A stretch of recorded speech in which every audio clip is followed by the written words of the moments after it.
This old office PC cost me less than 40 bucks on eBay. I wanted to push this machine to its absolute limit. So I tested all 4 GPU to find the one that could truly wake this beast up. First, we'll test it completely stock, and then find out how much extra performance we can squeeze out of it, with a few very questionable upgrades. Because believe it or not, with enough bad financial decisions, and at least one suspicious-looking power supply, even a forgotten office PC from 2011 can turn into a surprisingly capable gaming machine in 2026. This is the HP Pro 3340, one of those pre-built office systems companies used to buy in bulk. And honestly, you can still find these things all over eBay, for prices low enough that you probably won't end up in debt buying one. In this video, I'm not going too deep into the buying process, so instead, let's focus on what's actually inside this case. And, oh my god, along with the PC, I also got a free lifetime supply of dust. This thing is absolutely filthy. I'm definitely cleaning it later. The case layout is also kind of weird. When you stand it upright, all the components are flipped compared to a normal modern PC layout. That's because a lot of older OEM systems use the BTX layout, which was marketed as running cooler and quieter back in the day. Now, interestingly, there isn't even a graphics card inside, not even a weak one, which honestly makes sense. Office PC like this were never meant for gaming in the first place. The RAM situation is also pretty basic. Just 8 GB total using two 4 GB sticks.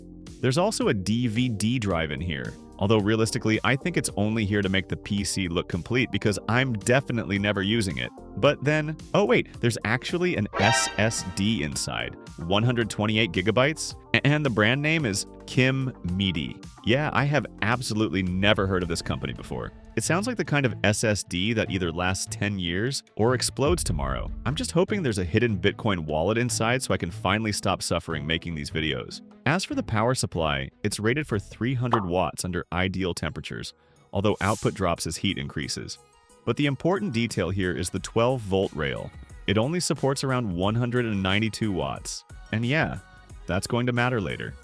Alright, let's see if this thing even works before upgrading anything. No extra hardware, no modifications, just power it on exactly as it is. And surprisingly, perfect. It boots straight into Windows almost immediately. But then something weird happened. The moment I opened CPU-Z to check the specs, blue screen, instantly. The legendary Windows blue screen of death. And honestly, I had no idea what caused it. After restarting, the system suddenly booted into Windows setup mode, and then somehow went right back to working normally again like nothing had happened, which is both reassuring and slightly terrifying. So I tried opening the software again, and immediately another blue screen. At this point, I had to restart the machine again. This time, instead of CPU-Z, I tried using HW monitor, and the exact same thing happened. That's when I started noticing a pattern. Every time I opened a program that tried to deeply access the hardware information, the entire system would instantly crash. Which usually means one thing: something in the hardware or software stack is unstable. So instead I checked through Task Manager, and thankfully the system seemed normal there. Now the real question, what CPU is actually inside this thing? And oh no, it's an Intel Core i3-3340, a processor that launched around 15 years ago. And yeah, this is not a powerful chip. Just 2 cores, 4 threads, locked at 3.3 GHz. At that moment, I genuinely started worrying about how the tiny integrated graphics inside this CPU would handle modern games. Then things somehow got worse. The SSD already had over 10 years of power on time, and the system was running a very old version of Windows 10. So I decided to completely reinstall Windows to see if the blue screen issue was actually caused by the operating system itself. And after reinstalling everything, I tested those same programs again. Perfect. No more crashes, which honestly felt like a miracle. Then I checked the CPU benchmark score, and wow, it only scored around 760 multi-core and 262 single-core. And honestly, if I'm being brutally honest, that performance is terrible. Alright, time to test some actual games, starting with Minecraft. And oh boy, the FPS is only hovering between 10 and 20. It feels awful. The stuttering is constant, the game freezes every few seconds, and sometimes it even drops below 10 FPS. So I started tweaking everything I could to see if this tiny ancient CPU could somehow crawl its way up to 60 frames per second. I lowered the render distance to the absolute minimum, disabled basically every visual effect possible, and boom. The highest number I managed to see was 53 frames per second. Most of the time though, it stayed closer to around 40. And honestly, if you only look at the frame counter, it sounds playable. But the actual experience is terrible. The render distance becomes so low that if I fly into the air, I can barely even see the world below me anymore. Then I moved to Tomb Raider. And yeah, the stuttering here is even more obvious. FPS hovers around 15, even after lowering the resolution down to basic HD. Technically, it's still running. But realistically, this ancient 15-year-old CPU is already way beyond its limits. And then came CS2, or at least I tried to launch it. The hardware is simply too old. The game refuses to even start. At this point, it's pretty clear what this machine is actually good for. Web browsing, watching YouTube, light office tasks, but modern gaming, yeah, we're going to need a few upgrades first. Before upgrading anything, I want this machine to be actually clean before it receives its new power. And honestly, I'm just hoping I don't suffocate while cleaning out all this dust. There's so much of it in here that this PC probably qualifies as a biological hazard at this point.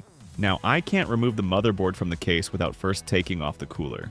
And once everything comes apart,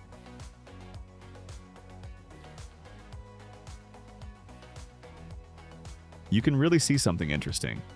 This case actually has a lot of internal space, and that's the biggest reason why upgrading this system is going to be much easier than I expected, but it gets even better.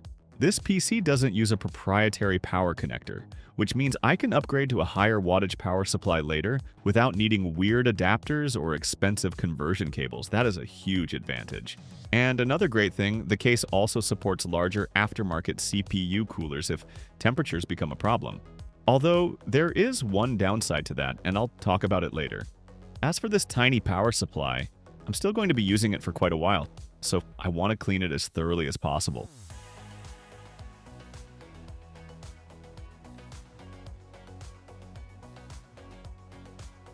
Because during all the upcoming performance testing, the PSU is going to suffer more than anything else in this machine.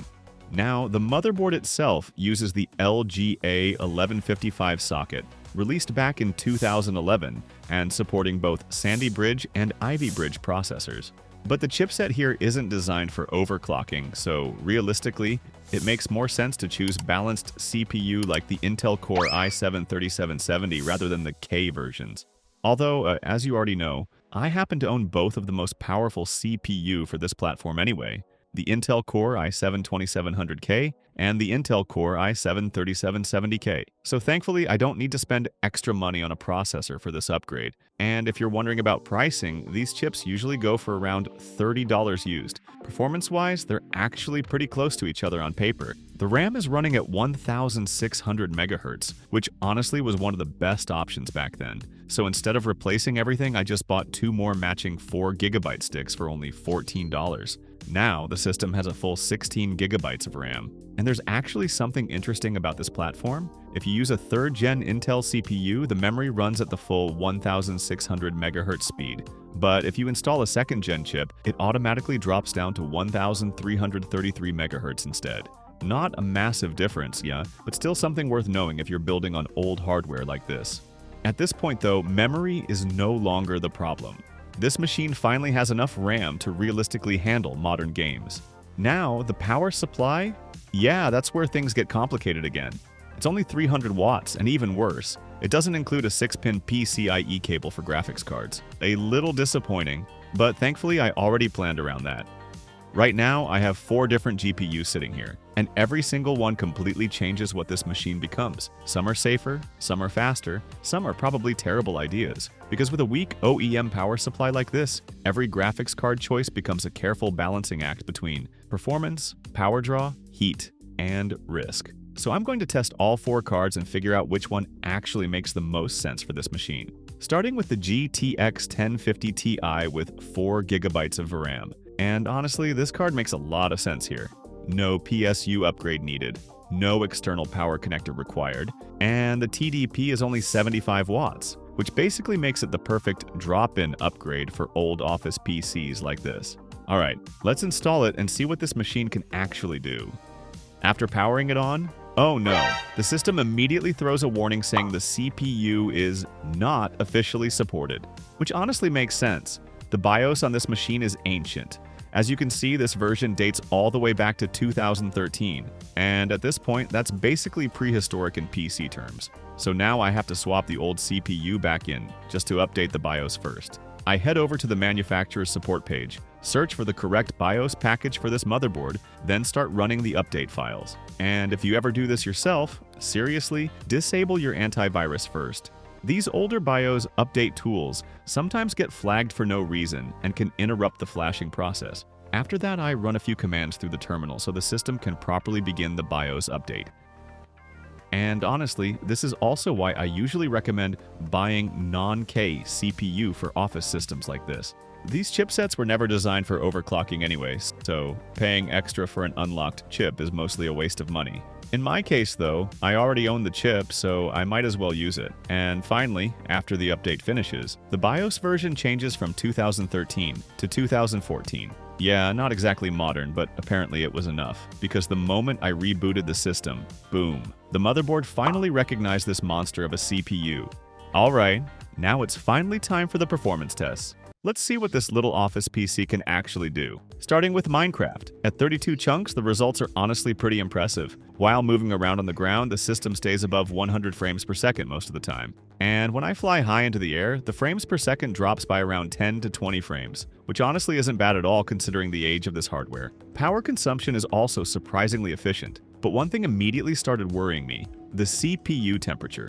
Even at only around 50% usage, the CPU was already getting close to 70 degrees Celsius, which means if this processor ever hits full load for a long period of time, the cooler is definitely going to become the next thing I need to upgrade. Now let's move on to Cyberpunk 2077. At low settings, performance sits around 35 to 40 FPS. The CPU temperature stays pretty hot here too, hovering around 70 degrees Celsius. But honestly, the bigger issue seems to be the graphics card itself, struggling under the heavier graphical load.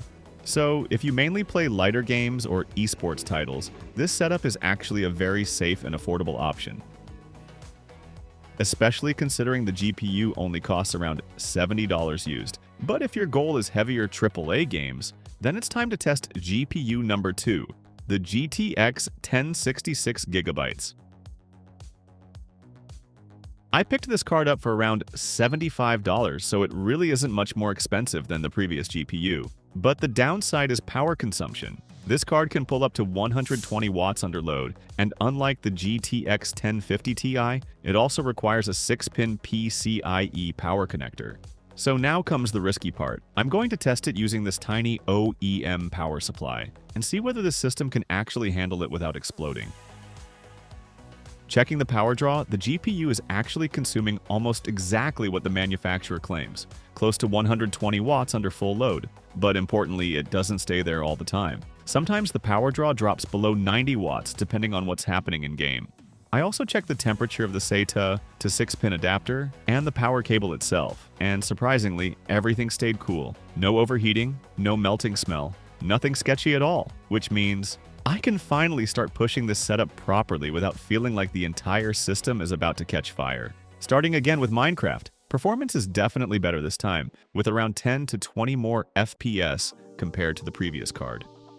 Then I switched to shaders. At that point, both the CPU and GPU were running nearly at full usage, but total system power consumption still stayed around 140 to 150 watts, which is completely fine for this power supply. We're still comfortably below its limits. The only disappointing part is the actual frame rate. Even with the stronger GPU, performance still hovers around 30 FPS. Not amazing, but honestly still playable if you just want to enjoy the beautiful visuals of the game. Now moving on to Cyberpunk 2077.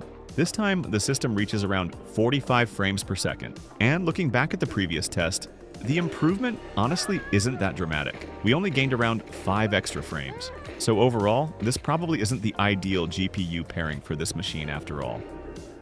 Now it's time to test the RTX 3056GB, and interestingly, it actually shares a few similarities with the GTX 1050 Ti. No external power connector needed, and incredibly low power consumption at only around 70 watts. So let's see if this thing is actually worth using in a setup like this. Back to Minecraft first, and wow, the FPS jump is immediately noticeable. Sometimes it even shoots past 200 FPS. But the problem is still the CPU. This old processor architecture just can't maintain stable frame pacing anymore, so even though the average FPS is high, it still randomly drops below 100 during heavier moments. Then I switched to shaders, and honestly, I was kind of disappointed. Performance still hovers around 30 FPS. There really isn't a huge difference here. Now moving to Cyberpunk 2077, this is where the card finally starts showing its strength. Compared to the previous two GPU, the difference is much more obvious.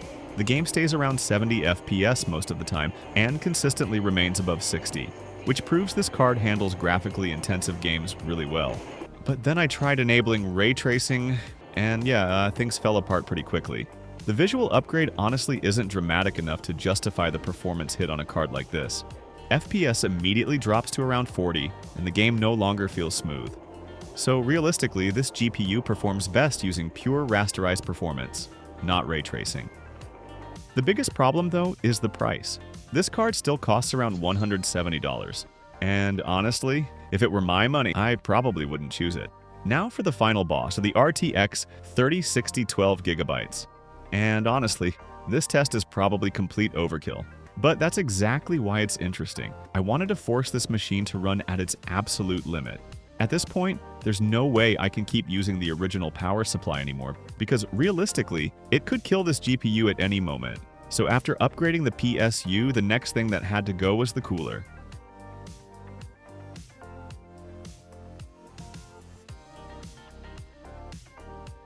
I don't want this old CPU overheating and throttling itself the second things get serious.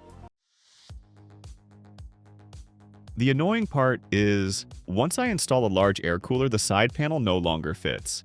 But honestly, I stopped caring at that point.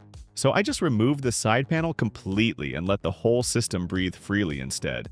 Alright, let's see this CPU scream for mercy. I'm only testing shaders this time because honestly that's enough to expose the bottleneck immediately. And yeah, performance only hovers around 30 to 40 frames per second. At this point, it's painfully obvious the CPU is the thing holding everything back. Moving on to the next game, even there, performance only stays around 60 FPS on high settings. This old processor is completely overloaded trying to keep up with a monster like the RTX 3060 12GB. So after testing everything, the GPU that actually makes the most sense for this build is probably the RTX 3056GB. And if your budget is tighter, the GTX 1050 Ti is still a surprisingly decent option without sacrificing too much. Anyway, I hope you enjoyed this chaotic experiment.